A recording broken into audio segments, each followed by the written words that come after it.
to Tiny Teachers, where wisdom begins in wonder. Hi, my name is Sujit. Today I will be reading James and a Giant Peach, chapter number 7.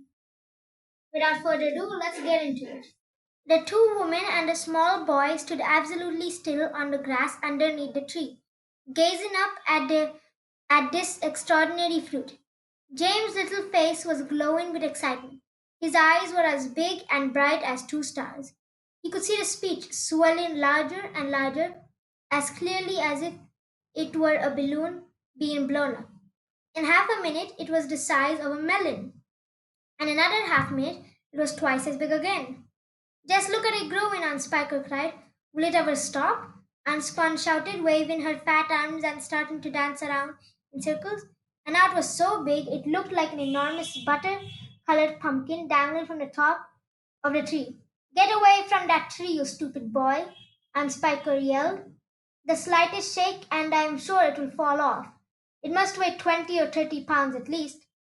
The branch that the peach was growing upon was beginning to bend over further and further because of the weight.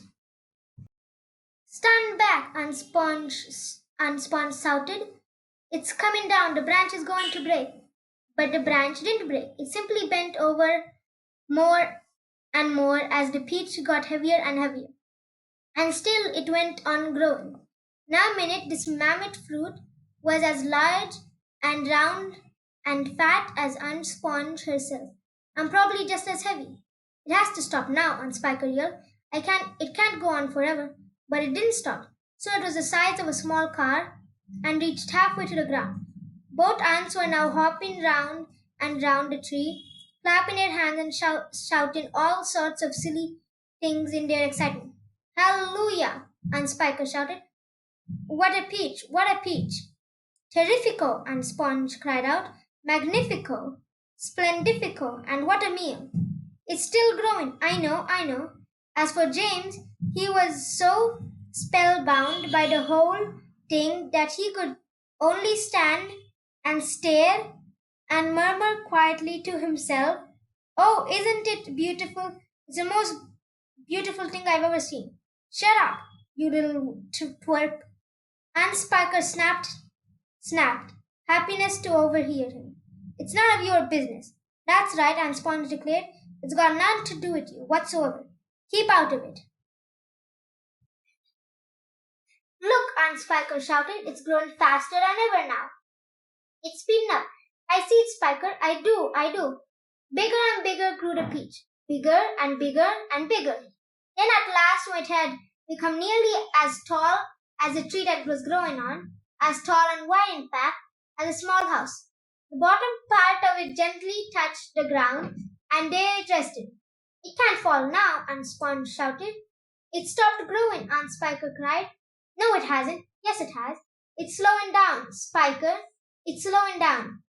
But it hasn't stopped yet. You watch it. There was a pause. It has now. I believe you're right. You think it's safe to touch it? I don't know. We better be careful.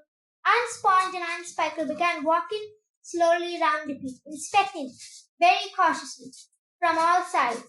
They were like a couple of hunters who had just shot an elephant and were not quite sure whether it was dead or alive. And the massive round fruit towered over them so high that it looked like midgets from another world beside it. The skin of the peach was very beautiful, a rich buttery yellow with patches of brilliant pink and red. Aunt Sponge advanced cautiously and touched it with the tip of one finger. It's ripe, she cried. It's just perfect. Now look here, Spiker. Why don't we go and get a shovel right away and dig out a great big chunk of it for you and me to eat?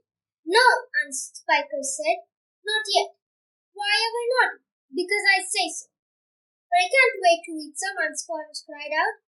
She was watering at the mouth now, and a thin trickle of spit was running down one side of her chin. My dear Sponge, Aunt Spiker said slowly, winking at her sister and smiling a sly, thin-lipped smile.